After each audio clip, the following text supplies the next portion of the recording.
Tough. तो ये कहानी है एज यूजुअल 1920 की, यानी कि 1920 के अंदर एक और कहीं कहानी घट रही होगी, जो कि शुरू होती है मेघना को दिखाते हुए, जो कि अपने फादर धीरज के साथ में रहती है। मेघना का एक बॉयफ्रेंड है अर्जुन, जिससे वो काफी प्यार करती है और अपने 21st बर्थडे पर वो धीरज को उसके बारे में बता भी देती है। अब मेघना खुश तो काफी थी, लेकिन उसकी खुशियां अचानक से खत्म हो जाती हैं क्योंकि धीरज खुद को हैंग करके खत्म कर लेता है और मेघना समझ नहीं पाती कि उसके पिता ने ऐसा क्यों किया। हालांकि इस चीज को हम एंड आते आते अच्छे से जान पाएंगे। खैर, अब धीरज का अंतिम संस्कार हो रहा होता है, जहाँ पर उस वक्त कुछ अड़चने आती हैं और उस वक्त गंगा जल का भी छिड़काव वहाँ पर नहीं हो पाता और एक तरह से उसका अंतिम संस्कार पूरी तरह से सही से नहीं होता है। यहाँ पर मेघना को एक हाफ डेड मैन बार बार दिखाई दे रहा था, जो कि किसी मॉन्स्टर की तरह लगता है और ये आदमी उसे अपने ड्रीम्स में पहले भी दिख चुका था, जिससे वो काफी ज्यादा डरती है। और एक सपने के अंदर तो वो आदमी उसको अपने पिता के पास भी दिखाई दिया था। खैर, अब मेघना अपने डर और गम से निकलने की कोशिश करती है, लेकिन तभी उसे घर के ऊपर साइड से कुछ आहट सुनाई देती है और उस आहट का पीछा करते हुए एक बंद रूम में वो पहुंचती है। अब यहाँ पर उसको एक इनविजिबल फोर्स लेकर आई थी, जो कि उसको एक डायरी तक पहुँचा देती है, जो कि उसके ही पिता की डायरी थी, जिसको वो शुरू से लिखता हुआ आ रहा था। खैर, अब मेघना वो डायरी पढ़ने लगती है, जो कि उसके पिता ने उसके लिए ही लिखी थी ताकि वो उसके मरने के बाद मेघना को मिले। तो इस डायरी के अंदर जो कुछ भी लिखा हुआ था, उसके जरिए हम उसकी बैक स्टोरी जान पाते हैं कि धीरज असल में एक फेल्ड राइटर था और कुछ कमा नहीं पा रहा था और सक्सेस से काफी दूर था। उसकी वाइफ यानी कि मेघना की मदर उसकी गरीबी से खुश नहीं थी और वो पैसों के लिए, फेम के लिए दूसरे आदमियों के पास जाने लगी थी, गलत काम करने लगी थी। मेघना की माँ राधिका अपनी बेटी मेघना तक को पसंद नहीं करती थी, ना ही उसे जरा भी प्यार करती और वो धीरज से भी नफरत करती थी, जिसके रहते वो कभी अपनी लाइफ अपनी तरह से एंजॉय नहीं कर पाई। तो एक दिन उसने धीरज को जहर देकर मारने की कोशिश करी, लेकिन वो बच जाता है। लेकिन उसके ऊपर एक साइड इफेक्ट आ जाता है कि अब उसको बहुत ही तेज मिर्गी के दौरे पड़ने लगे थे। वो अपने दर्द के साथ जी रहा होता है कि तभी राधिका उसे और छोटी मेघना को छोड़कर चली जाती है और एक रॉयल फैमिली में शादी करके खुशी खुशी अपने मन की जिंदगी बिताने लगती है। यानी कि उसने अपने पति और अपनी बेटी को पीछे मरने के लिए छोड़ दिया था। अब धीरज ने अभी तक दर्द सहते हुए मेघना को पाला और जब वो 21 साल की हो गई, अपनी लाइफ खुद से स्पेंड कर सकती थी, तो वो इस दर्द से आजाद होने के लिए खुद को खत्म कर लेता है। और भले ही उसने खुद को खत्म किया हो, लेकिन इसका बीज मेघना की माँ राधिका ने ही बोया था और उसकी मौत की और मेघना के दर्द की एक लौती जिम्मेदार उसकी माँ राधिका है। खैर, अब ये सब जानकर मेघना बहुत ही ज्यादा गुस्से में आ जाती है और अपने पिता की चिता के पास जाकर उनको बुलाने लगती है, रोने लगती है और अपना गुस्सा निकालने लगती है। लेकिन तभी अचानक से ही शॉकिंगली धीरज की स्पिरिट वहाँ पर आती है और मेघना उससे ये कहती है कि वो अपने पिता के दोषी को ऐसे ही नहीं छोड़ सकती है, वो राधिका से बदला लेगी। इस पर धीरज उसको समझाता है कि ये ठीक नहीं है और वो खुद बदले की चाह को छोड़ चुका है। लेकिन मेघना गुस्से में थी और वो अपने बदले के लिए अपने पिता को मना लेती है, जिस पर वो मान भी जाते हैं। और अब धीरज की स्पिरिट उससे ये कहती है कि बदला लेने के लिए उसे राधिका के घर के अंदर जाना होगा और वो उसके साथ वहाँ पर रहेगा।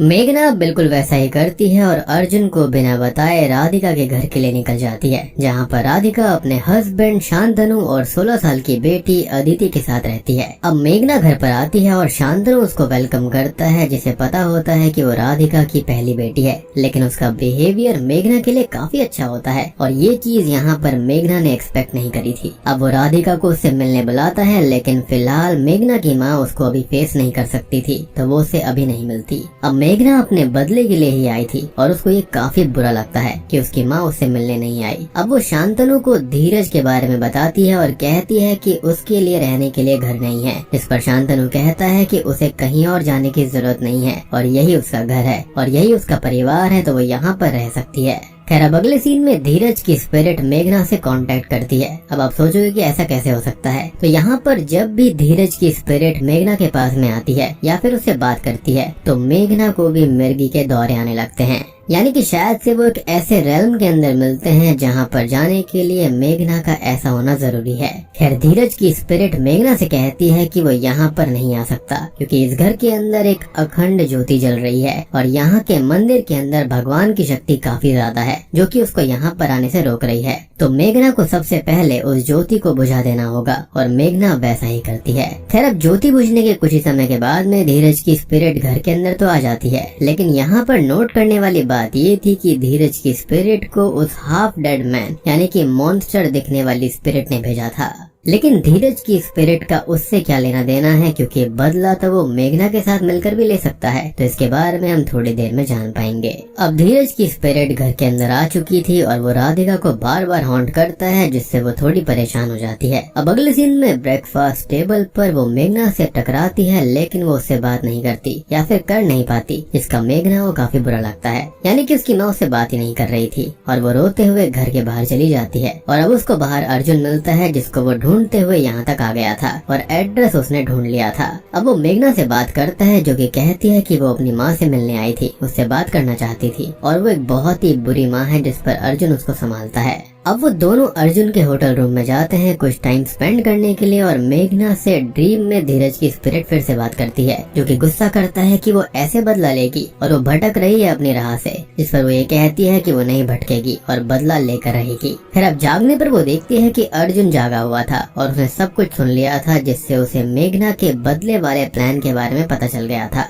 क्योंकि वो नींद में बड़बड़ा रही थी। और वो उस पर गुस्सा करता है कि ये बिल्कुल भी सही नहीं है और अगर वो ये सब बंद नहीं करेगी तो वो राधिका को सब कुछ सच बता देगा, जिस पर उनकी बहस हो जाती है और मेघना वहाँ से चली जाती है। अब तभी हम उस मॉन्स्टर को देख पाते हैं, जो कि होटल के बाहर ही खड़ा हुआ था, यानी कि वो जो स्पिरिट थी। और वो ये कहता है कि अर्जुन उसके प्लान के बीच में आकर चीजें खराब कर सकता है और अब वो अपनी पावर से अर्जुन के ऊपर अटैक करवा देता है। खैर अब यहाँ पर मेघना घर आ चुकी थी और यहाँ पर अदिति उसके पास आती है और उससे बात करती है, जिसको ये पता चल चुका था कि मेघना उसकी बड़ी बहन है। और वो मेघना से अच्छे से बात करती है, उसको अपनी बहन एक्सेप्ट भी कर लेती है। और सबसे बड़ी बात की जो डिस्क्रिप्शन राधिका का यहाँ पर धीरज ने दिया था, यहाँ पर ये पूरा परिवार वैसा नजर नहीं आ रहा था। अब एक सीन में मेघना को इस घर का माली भी मिलता है, जो कि मेघना के बारे में सच जानता था। वो यहाँ पर क्यों आई है और उसने दिया बुझाया है, उसको सब कुछ पता था। और वो कहता है कि उसके बदले की आग सही नहीं है और ये उसको तबाह कर देगी और जब कभी भी वो इस अंधेरे से बाहर आना चाहे तब वो उसके पास में आए और वो उसको सही रोशनी दिखाएगा। खैर अब राधिका मेघना से मिलती है और उससे थोड़ी बहुत बात करती है, लेकिन उनकी बात आगे बढ़ती उससे पहले ही अदिति वहाँ पर आती है और उसको बताती है कि अर्जुन ने उसके नाम पर एक लेटर भेजा है और वो फिलहाल हॉस्पिटल के अंदर है। मेघना परेशान होकर उससे मिलने जाती है, जिसको स्पिरिट ने परेशान किया था। और वो बोलता है कि उसके फादर की स्पिरिट ने उसकी जान बचाई और उसे खत्म करने राधिका ने स्पिरिट भेजी थी, जो कि मेघना को कमजोर करना चाहती है उसके अपने लोगों को खत्म करके। वो बताता है कि उसके फादर की स्पिरिट ने उसको अस्थियां दी हैं, जिससे वो घर के अंदर ले जाए और बाकी का काम वो कर लेंगे। और अब मेघना के जाने के बाद में हम अर्जुन को देख पाते हैं, जिसकी बॉडी को असल में उस मॉन्स्टर ने पजस किया हुआ था। और यहाँ पर जो कुछ भी अर्जुन ने बोला वो पूरा सच नहीं था, ये सब उस डीमन ने उससे बुलवाया। खैर अब मेघना उन अस्थियों को लेकर वहाँ से निकल जाती है और अदिति भी उसके साथ थी। और तभी हम फ्लैशबैक में देखते हैं, जहाँ पर धीरज ने अपना असली प्लान मेघना को बताया था कि वो उन अस्थियों को घर के अंदर ले जाए और उसे राधिका की जान नहीं लेनी थी, बल्कि उसका असली मकसद उसकी जान जिसमें बसती है उस पर वार करने का था, मीन्स उसकी बेटी अदिति पर। लेकिन होता यह है कि मेघना यहाँ पर अदिति से थोड़ी बहुत अटैच हो गई थी और अदिति भी मेघना को अपनी बड़ी बहन की तरह चाहती थी। लेकिन होता यह है कि जो धीरज का बदला होता है, यानी कि अपने पिता का बदला, उस पर टेक ओवर कर लेता है और वो अदिति के पास जाकर उन अस्थियों को छोड़ देती है, जिसका उसे काफी दुख भी होता है। तभी अदिति को धीरज की स्पिरिट पजेस कर लेती है और वो सबको हॉन्ट करने लगती है, इविल चीजें करने लगती है, जिससे बहुत ज्यादा परेशानी सबको होती है। वो घर के बाहर भाग जाती है, जिसको ढूंढकर वो लोग वापस लाते हैं और तभी डॉक्टर को बुलाया जाता है, लेकिन वो तो पोजेशन में थी, तो वो उस डॉक्टर का ही कान काट लेती है और अब इससे सभी लोग परेशान हो जाते हैं। मेघना ये सब करके काफी दुखी थी और तभी शांतनु का हेड बटलर चौधरी उसको ही इन सब चीजों का दोषी ठहराता है, क्योंकि उसने देख लिया था कि उस रात उसी ने मंदिर में दिया बुझाया था और तब से ही ये चीजें शुरू हुई थी। लेकिन शांतनु और राधिका उसको रोकते हैं और मेघना की साइड लेते हुए उसे अपनी बेटी कहते हैं।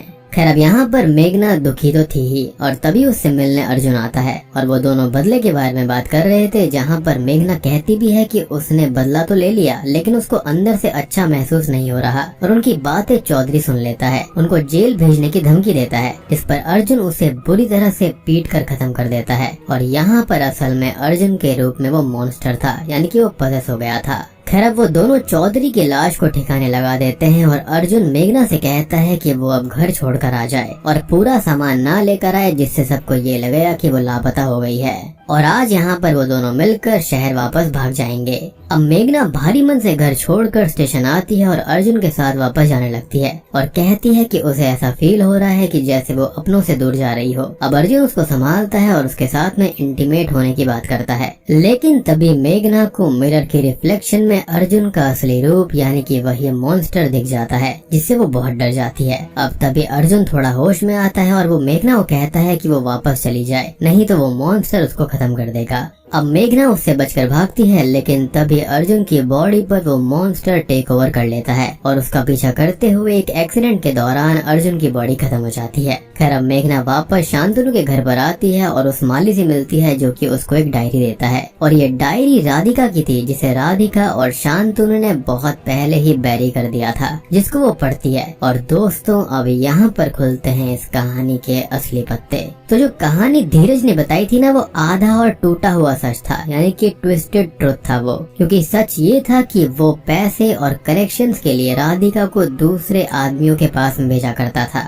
जी हाँ, वो उसको बहुत टॉर्चर किया करता, वो उसको धमकी भी देता था। इवन राधिका शुरू से ही अपनी बेटी से बहुत प्यार करती थी, जिससे वो उसे दूर रखता था और उसने खुद ही जहर खाया था उसको डराने के लिए, और खाया भी इतना थोड़ा सा कि वो मरे ना, खाली वो उसको डरा पाए। अब राधिका इन सब से टूट चुकी थी और एक दिन खुद को खत्म करने का फैसला करती है, जिसको शांतनु मिलता है, जो कि उसकी जान बचाता है और उसकी कहानी जानकर उसकी मदद भी करता है। अब शांतनु की मदद से मेघना अपनी बेटी को धीरज से बचाकर उसे जेल भेज सकती थी, लेकिन उससे पहले ही धीरज मेघना को लेकर भाग जाता है और कई सालों तक राधिका और शांतनु मेघना को ढूंढते रहते हैं, लेकिन वो उनको कहीं भी नहीं मिलती। अब होता यह है कि अंत में राधिका हिम्मत हार जाती है, जिसके दुख को दूर करने के लिए शांतनु उसे वो डायरी बैरी करके अपने दर्द से बाहर आने की सलाह देता है। और अब असली सच जानकर मेघना टूट जाती है कि उसने अपने इविल फादर की बात मानकर अपनी अच्छी माँ और बहन की लाइफ खराब कर दी, और अब वो राधिका और शांतनु को जाकर सब सच बता देती है।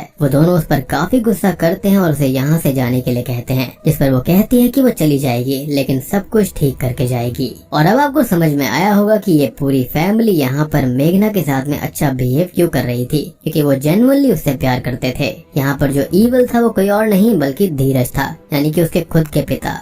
अब वो लोग एक पंडित को बुलाते हैं, जो कि उन्हें बताते हैं कि धीरज की इविल स्पिरिट ने ये प्लान सालों पहले से बना रखा था और उसने डील करी थी उस हाफ डेड मैन से, यानी कि डीमन से, जो कि बदले में धीरज का हार्ट क्लेम करता। इसलिए धीरज की बॉडी से उसका हार्ट नहीं मिला था और यहाँ पर गंगा जल का भी छिड़काव नहीं हो पाया था, क्योंकि वहाँ पर वो हाफ डेड मैन की स्पिरिट मौजूद थी, यानी कि डीमन मौजूद था। और यहाँ पर धीरज की पावर्स इसलिए ज्यादा हैं क्योंकि यहाँ पर एक आत्मा नहीं है बल्कि एक प्रेत भी है। मींस वहाँ पर हाफ डेड मैन का भी साया है, जो कि यहाँ पर धीरज की स्पिरिट की हेल्प कर रहा है। अब वो पंडित जी उन्हें धीरज की स्पिरिट से अदिति को बचाने का उपाय बताते हैं कि उन्हें गायत्री मंत्र का जाप करके उस पर गंगा जल डालना होगा, और वो लोग ऐसा ही करते हैं, लेकिन वो उन्हें ही ओवर पावर कर लेता है और एक सर्वेंट को खत्म कर देता है, यानी कि जो अदिति होती है ना उसके अंदर की स्पिरिट। और उनको हराने के लिए गायत्री मंत्र का वो उल्टा जाप भी करने लगती है, जो कि बेसिकली मौकरी है भगवान के लिए। खैर अब वो रूम से बाहर भाग जाती है और वो तीनों अलग अलग होकर उसको ढूंढते हैं, और शांतनु पर वो प्रेत means half dead man attack करता है और उसको खत्म ही करने वाला होता है, लेकिन शांतनु उससे लड़कर उसको खत्म कर देता है,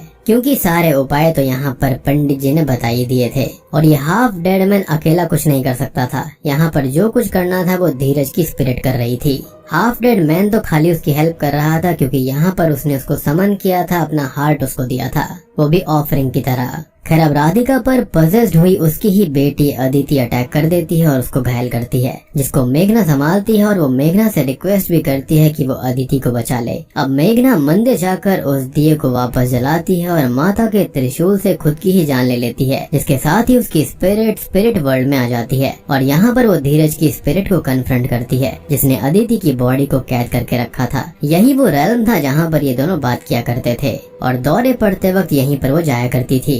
तो क्या इसको हम एस्ट्रल ट्रैवल बोल सकते हैं। खैर अब वो धीरज से ये कहती है कि वो उसे कुछ भी गलत नहीं करने देगी और वो उसको पकड़ लेती है, जिससे आफ्टर लाइफ में ले जाने वाली लाइट उन दोनों को लेकर चली जाए। और धीरज उससे लड़ने लगता है, लेकिन लाइट उन दोनों को ही आफ्टर लाइफ में ले जाने लगती है। लेकिन तभी अर्जुन की स्पिरिट, जो कि अभी तक यहीं पर फंसी थी मेघना के इंतजार में, वो उसको पकड़ कर यहीं पर रोकता है और कहता है कि अभी उसके मरने का वक्त नहीं है, जो कि वापस जाकर सब कुछ ठीक करे, और जब वक्त आएगा तब तक वो उसका वहाँ पर इंतजार करेगा, यानी कि आफ्टर लाइफ में। और वो उससे विदा लेकर वापस अपनी लाइफ में आ जाती है, यानी कि यहाँ पर धीरज की स्पिरिट को भी मुक्ति मिल गई थी। खैर मूवी के एंडिंग सीन में हम मेघना को हॉस्पिटल में देखते हैं, जहाँ पर उसने अदिति को बचा लिया था और वहाँ पर उसके पास उसकी पूरी फैमिली थी। और राधिका उससे ये कहती है कि अब वो अपनी बेटी को पूरा प्यार देगी। और बूम।